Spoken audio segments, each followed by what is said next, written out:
Voter list में नाम रहते हुए भी क्या तेजस्वी जी ने 2019 के लोकसभा चुनाव में अपना वोट डाला था? नेता प्रतिपक्ष है, उनके विधानसभा क्षेत्र का भी मैंने देखा, राघोपुर का, कि मैं देख सकता हूं कि हमारे सूची में मतलब जिन लोगों का नाम हटा है वो लोग कौन है। उस कार्रवाई को ही उन्होंने असंवैधानिक करार दिया। कल 17 तारीख से सासाराम में जिस तरीके से वोटर अधिकार यात्रा राहुल गांधी के नेतृत्व में और साथ साथ महागठबंधन के बड़े नेता भी दिखे, तेजस्वी यादव, पप्पू यादव और तमाम वो बड़े नेता मंच पे मौजूद थे और इस तरीके से बिहार में एक माहौल बनाने की कोशिश है और कहीं न कहीं भीड़ देखकर तो यही लग रहा है कि जनता भी इससे जुड़ रही है। लेकिन इन सब के बीच अब जो है वो लगातार सत्ता पक्ष ने इस पूरी यात्रा पे पलटवार करना शुरू कर दिया है। कल से हम लगातार देख रहे हैं कि एनडीए के बड़े नेता हो या बीजेपी के बड़े नेता हो, वो पूरी यात्रा पे अपनी बातें रख रहे हैं और आज प्रेस कॉन्फ्रेंस करके बिहार सरकार में मंत्री नीतीश मिश्रा ने बड़ी बातें कही है। लगातार वो गरज रहे हैं और किसी वो लगातार आरोप भी लगा रहे हैं महागठबंधन पे। आपको बता दें, इस पूरे मामले को लेकर उन्होंने कहा कि 14 अगस्त तक किसी भी राजनीतिक दल ने इस मुद्दे पर कोई आपत्ति दर्ज नहीं कराई, फिर अब इस बात की नौटंकी क्यों की जा रही है कि एसआईआर में कोई गड़बड़ी है।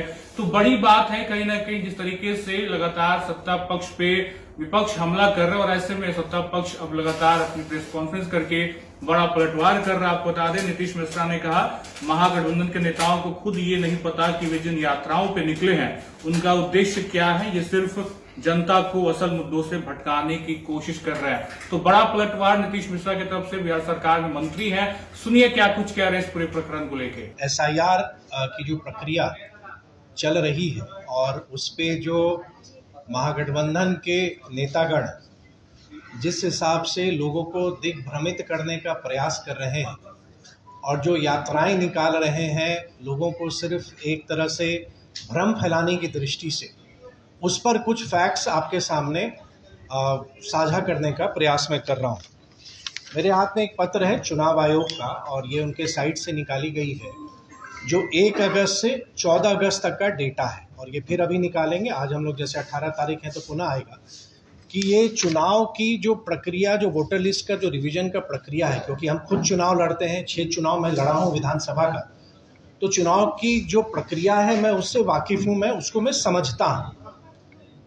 तो ये जो पूरी रिवीजन की कार्रवाई प्रारंभ हुई और 1 अगस्त को जब प्रारूप प्रकाशन हुआ, जो ड्राफ्ट प्रकाशन हुआ, तो ड्राफ्ट प्रकाशन में मुख्यतः हम लोग भी देखते हैं, आप सब भी वोटर कहीं ना कहीं होंगे, तो बहुत सारे नाम जो अब नहीं है, इस दुनिया में नहीं है, उनके नाम हटाए जाते हैं।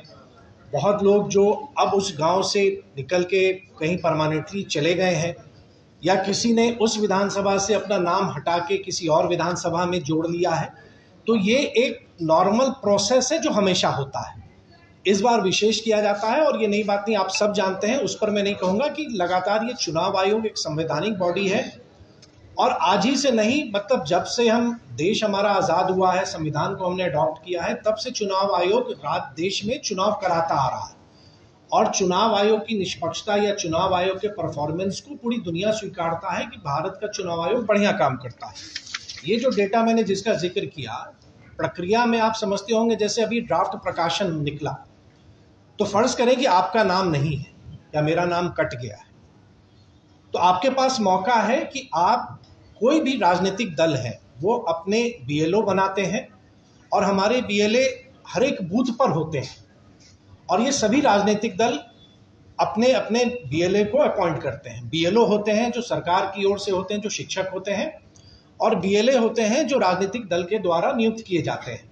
सभी राजनीतिक दल ने किया। तो जब प्रारूप प्रकाशन हुआ तो आपके पास अधिकार है कि आप आपत्ति दर्ज करें। जैसे अगर मेरा नाम गलत है या मैं उस गांव में रहता हूं लेकिन मेरा नाम कट गया है, लेकिन ये 14 अगस्त तक किसी भी राजनीतिक दल ने एक भी आपत्ति नहीं दिया था। हो सकता है अभी बाद में कुछ आंकड़े अगर इसके बदले हों, लेकिन 14 अगस्त तक का जो आंकड़ा है मेरे पास, किसी भी राजनीतिक दल ने एक भी आपत्ति दर्ज नहीं किया।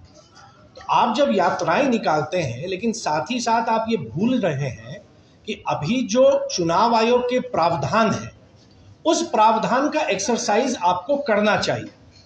अब जैसे मैं अपने विधानसभा क्षेत्र के लिए मैंने देखा कि हमारे यहाँ से कितने लोगों के नाम हटे हैं, वो जानकारी मुझको प्राप्त हुई।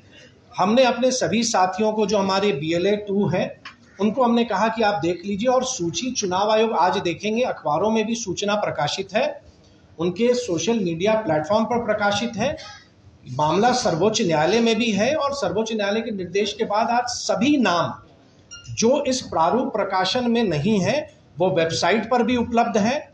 चुनाव आयोग के साइट पर आप देख सकते हैं। जैसे मैंने एक आंकड़ा अपने विधानसभा का भी निकाला कि जैसे ये सूची मेरे अपने विधानसभा 38 झंझारपुर का है, कि मैं देख सकता हूं कि हमारे सूची में मतलब जिन लोगों का नाम हटा है वो लोग कौन है।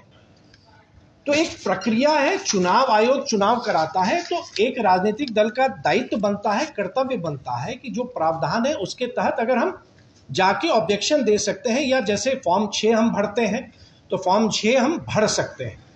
यात्राएं निकाली जा रही हैं, किस उद्देश्य से, वो क्या पर्पस सर्व करेगा ये वो खुद जाने। लेकिन मुझको लगता है जो अभी समय है 31 अगस्त तक का समय है, कि जिनको लग रहा है कि मेरा नाम गलत है, या जिन राजनीतिक दल को लग रहा है कि नाम काटे जा रहे हैं, भाई आप नाम दर्ज करवाइए, आपके तो मौका है। त्रुटि हो सकता है कहीं हुई हो, इतने बड़ा एक्सरसाइज होता है। आज ये सूची सार्वजनिक है, और सिर्फ वेबसाइट पे नहीं, मैंने आज अपने यहाँ मालूम किया, अपने विधानसभा क्षेत्र में हर एक बूथ पर सूची प्रकाशित की गई है, हर एक पंचायत मुख्यालय पे जो पंचायत भवन है वहां पर भी सूची सार्वजनिक रूप से उपलब्ध है, प्रखंड कार्यालय में भी सूची उपलब्ध है, जहां नहीं है हो सकता है आने वाले समय में हो जाएगा, और जो वेबसाइट है जिला के वेबसाइट के साथ साथ चुनाव आयोग के वेबसाइट पर भी वो उपलब्ध है। तो ये एक नॉर्मल प्रोसेस है। ठीक उसी तरह से बिहार के जो नेता प्रतिपक्ष हैं उनके विधानसभा क्षेत्र का भी मैंने देखा, राघोपुर का, कि देख लीजिए ये सूची उपलब्ध है। उन्होंने देखा या नहीं देखा है ये मैं नहीं कह सकता। मैं तो ये समझता हूं कि कोई भी राजनीतिक व्यक्ति या राजनीतिक कार्यकर्ता पहले सूची को वेरीफाई करेगा कि भाई जो नाम कट गए हैं, आप जाइए, एक फॉर्म भरना है, आप अपने उस फॉर्म को भर दीजिए। और सबसे बड़ी बात है, मैं आपको बता दूं, अगर क्योंकि लगेगा कि हम जनरल बता रहे हैं, हम अपना ही उदाहरण देके कहेंगे कि हमारे यहाँ भी लगभग 3,11,081 वोटर प्रारूप प्रकाशन के बाद हुए, और उनका जो डेटा अपलोड होना था, जो लगा कि भाई हमें इंफॉर्मेशन या उनके जो जानकारी हमको डेटा हमको अपलोड करना है, या डॉक्यूमेंट जिसकी बात हो रही थी उसको अपलोड करना है, तो वो लगभग 3,11,000 में लगभग 97,000 मतलब 97% तक के डेटा अपलोड हो चुके हैं। तो ऐसा नहीं है कि कठिनाई हो रही है, लोग कर रहे हैं और पूरा प्रशासन इसमें लगा हुआ है। तो जिनको भी ये अवसर है कि नहीं मेरा जमा नहीं हो रहा है, कोई जमा नहीं कर रहा है, भ्रम फैला रहे हैं, चुनावी प्रक्रिया को चुनावी ढंग से जो संवैधानिक प्रावधान है उसके तहत उनको करना पड़ेगा। फॉर्म 6 जैसा मैंने बताया कि आप अपना वोट नाम जोड़ना चाहें तो जोड़ें। मेरे यहाँ लगभग 425 नए फॉर्म अभी तक जमा हुए हैं जो 1 अगस्त के बाद से हैं। एक फॉर्म 8 होता है, अगर आप अपने विधानसभा क्षेत्र में या किसी बूथ से नाम आप अपना चेंज करना चाहते हैं, तो ये है कोई आज की प्रक्रिया नहीं है, ये वर्षों से है। सब राजनीतिक दल और राजनीतिक कार्यकर्ता इसका पालन करते हैं। फॉर्म 8 आप भरते हैं कि मुझे इस बूथ से या इस विधानसभा क्षेत्र से अब मेरा नाम यहाँ पर अंकित हुआ। ये मुद्दा SIR के बारे में। अब 2-3 बातें मैं आपको बताऊंगा, शायद आप लोग को याद नहीं है। 2019 के लोकसभा चुनाव को आप याद करेंगे, बात तो पूरी हो रही है, जो महागठबंधन के नेतागण कह रहे हैं कि वोटर लिस्ट से नाम हटाए जा रहे हैं। वोटर लिस्ट में नाम रहते हुए भी क्या तेजस्वी जी ने 2019 के लोकसभा चुनाव में अपना वोट डाला था? ये याद करेंगे आप 2019 के लोकसभा चुनाव को। और ये समाचार पत्रों की कुछ कॉपी है, मुझको याद है क्योंकि मैं उस लोकसभा चुनाव के समय में ये विषय बहुत आया था कि नाम नहीं है, ये नहीं है। उनका नाम रहते हुए उन्होंने अपना वोट कास्ट नहीं किया। उन्होंने जो उनका संवैधानिक अधिकार है उस अधिकार का प्रयोग उन्होंने नहीं किया। 2019 के मतदाता सूची में लोकसभा चुनाव में उनका नाम रहते हुए भी उन्होंने वोट नहीं डाला। दूसरी बात मैं आपको बताऊंगा कि जो संविधान की बात कर रहे हैं या उनको लग रहा है कि संविधान के साथ खिलवाड़ किया जा रहा है, उनको शायद 2005 के विधानसभा भंग की कार्रवाई को भी याद रखना चाहिए। हमको नहीं लगता आप में से कितने लोगों को वो याद है या नहीं याद है। बिहार विधानसभा भंग हुआ था मई 2005 में, और संभवतः मुझे अगर याद है तो वो 23 मई का दिन था या मध्य रात्रि। फरवरी में चुनाव हुआ, किसी की सरकार नहीं बन सकी, और अचानक में वहां पे विधानसभा को राष्ट्रपति के द्वारा भंग कर दिया गया।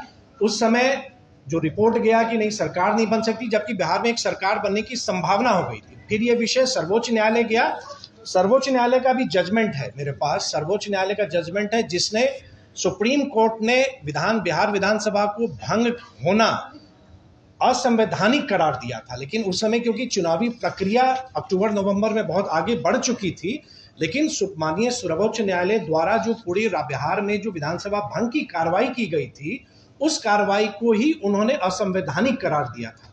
तो जो लोग आज संविधान की बात करते हैं या उनको लगता है कि संविधान के तहत अधिकारों का हनन हो रहा है, दो उदाहरण मैंने आपको प्रस्तुत किया। तीसरा एक उदाहरण और है आदरणीय राहुल गांधी जी का। शायद आपको याद होगा 27 सितंबर 2013 जब एक सरकार के द्वारा जब ऑर्डिनेंस को किस ढंग से उन्होंने उसको तार करके सार्वजनिक रूप से उसको फाड़ा था। तो ये लोग वैसे हैं जो लोगों के पास, इनके पास कोई फैक्ट्स नहीं है, कोई इनके पास कोई जनता के पास कहने के लिए कोई विषय नहीं है, इसलिए ये जनता को दिग्भ्रमित कर रही है। एसआईआर की प्रक्रिया पूरी पारदर्शिता के साथ चल रही है। आपसे आग्रह होगा कि सोशल मीडिया प्लेटफॉर्म को देखें और सरलता के साथ, वो ये ना कहे कि भाई डिजिटल वाले में कौन जाके देखेगा, हर एक बूथ पर उपलब्ध है।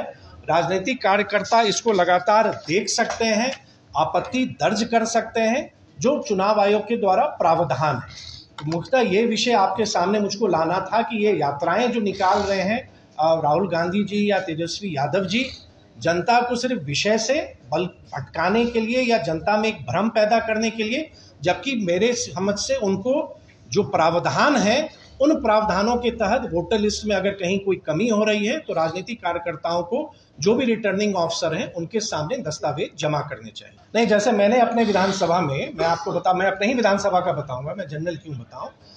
हमारे विधानसभा में जैसे हमने कहा कि कुछ नए वोटर भी के फॉर्म जमा हुए हैं 435 के आसपास, जो फॉर्म 6 उन्होंने भरा है। फॉर्म 8 में भी 8 आवेदन आए हैं और हम भी लगातार जो हमारे BLO है, BLA है, BLA 2, उनके माध्यम से हम लगातार देख रहे हैं, क्योंकि सूची उपलब्ध है, हर एक राजनीतिक दल के पास वो सूची उपलब्ध है, जिलाध्यक्षों को कराया गया और अब तो सार्वजनिक हो चुका है, तो लोग वेरीफाई भी कर रहे हैं। जैसे अगर कहीं हो सकता है किन्हीं का नाम मिस हुआ हो तो उसको आप अभी भी समय है, आप डाल सकते हैं कि 31 अगस्त तक तो वो समय है। आज तो हम 18 तारीख है, तो 13 दिन अभी हमारे पास बचा हुआ है कि जबकि आपके पास समय है कि आप जाके एक फॉर्म भरें। और वो BLO का काम है, जो शिक्षागण BLO का काम कर रहे हैं, ब्लॉक लेवल ऑफिसर, उनका ये काम है। तो अगर कहीं लगता है, इसी के लिए सूची को सार्वजनिक किया भी गया है, आप भी देख लें।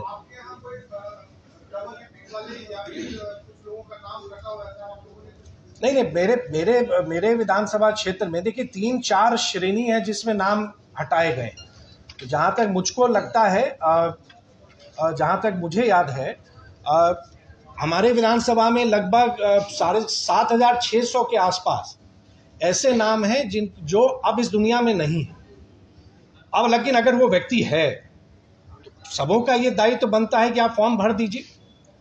एपिक 2 होना, फिर कुछ श्रेणी है जिनका कोई ट्रेस नहीं है, मतलब वो मिल ही नहीं रहे, तो वैसी भी एक श्रेणी है, उसमें भी कुछ लोग हैं जो अस्थायी रूप से शिफ्ट हो गए हैं, अब वहाँ नहीं है। मान लीजिए कोई दिल्ली चले गए, वहाँ उन्होंने नाम अपना वोटर लिस्ट में दर्ज कर लिया, तब उनका नाम वहाँ नहीं होगा, वो चले गए हैं। कुछ लोग ऐसे हैं जिनका नाम 2 जगह हो सकता है, होता है, कहीं हो गया, कहीं गलती से हुआ, हम ट्रांसफ़र हो गए, मेरा नाम वहाँ भी रह गया, वहाँ भी है, तो कुछ वैसे नाम भी हटाए गए। तो मुख्यतः ये 4 श्रेणी में हर एक विधानसभा में वोटर लिस्ट में इस तरह की कार्रवाई की गई है। अब मौका हमारे पास है कि अगर लगता है कि नहीं ये गलत हुआ है, तो अभी तो समय है, तो समय का उपयोग करें ना। आप जो समय यात्राओं में आप बिता रहे हैं, क्या उन नेताओं ने या उन राजनीतिक कार्यकर्ताओं ने अपने बूथ के भी डॉक्यूमेंट्स को वेरीफाई किया है या चेक किया है कि किनके नाम कटे हैं, और आप उसमें जमा करें। आप एक सवाल है करके जी बताएं, एक रुक जाइए जी।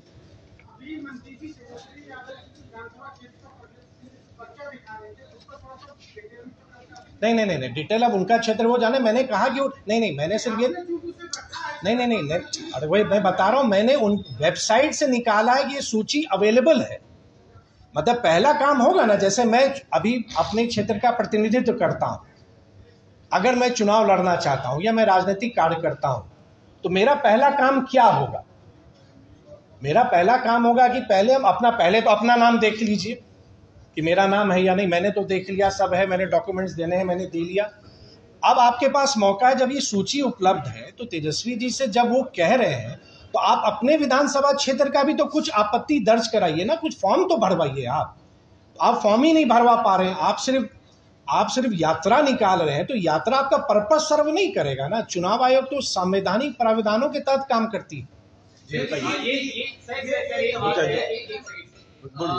जब ये प्रक्रिया एसआईआर जो ये चुनाव आयोग की तरफ से की गई है, विपक्ष का कहना है तो सफाई फिर भाजपा क्यों दे रही है? नहीं सफाई नहीं भाई, मैंने क्या कहा भाई, हम लोग राजनीतिक कार्यकर्ता नहीं है क्या? वोटर लिस्ट से हम प्रभावित नहीं होंगे क्या भाई? अंत में ये 5 साल बाद सब कुछ तो वोटर लिस्ट पे ही आता है। तो मेरी तो ये सजगता है, हम सजग हैं, आप सजग नहीं हैं। आप अपना समय यात्राओं में दे रहे हैं, हम अपना समय बूथ स्तरीय कार्यकर्ताओं के साथ बिता के अपनी सूची को हम ठीक कर रहे हैं। आप कह रहे हैं कि चुनाव आयोग अपना काम सही से करके नहीं, ऐसा देखा गया कि के बाद 2 पेज नंबर आया सामने, 3 बड़े नेताओं के 2 पेज नंबर सामने आए। तो विपक्ष अगर उनसे जवाब मांग रहा है और उनसे कह रहा है कि सारा सुप्रीम कोर्ट की दखल के बाद आप लोगों ने चुनाव आयोग ने जारी किया, तो कहीं ना कहीं कुछ गलतियां हैं। नहीं, सही नहीं ठहरा रहा हूँ मैं, सही गलत कहने वाला मैं नहीं हूँ। मैं चुनाव आयोग की तरफ से बात नहीं रख रहा हूँ, मैं एक राजनीतिक कार्यकर्ता भारतीय जनता पार्टी की तरफ से बोल रहा हूँ। चुनाव आयोग, क्योंकि मैं एक्टिव हूँ, मैं देखता हूँ। आज आप लोगों में से या कौन राजनीतिक कार्यकर्ताओं ने आज भी चुनाव आयोग का सोशल मीडिया देखा होगा? उन्होंने सार्वजनिक किया है, इसकी सूचना भी उन्होंने दी है, लेकिन मुझको नहीं लगता है कि कितने लोगों ने उसको देखा है। अगर प्रक्रिया में कहीं कमी है तो आप संवैधानिक प्रावधानों के तहत ना आप उसका पालन करेंगे। आपके तहत संविधान तो नया नहीं बनेगा। जो कॉन्स्टिट्यूशनल प्रोविजंस है, जो एक मताधिकार का हमारा अधिकार है, आप उसके तहत कार्रवाई करेंगे ना।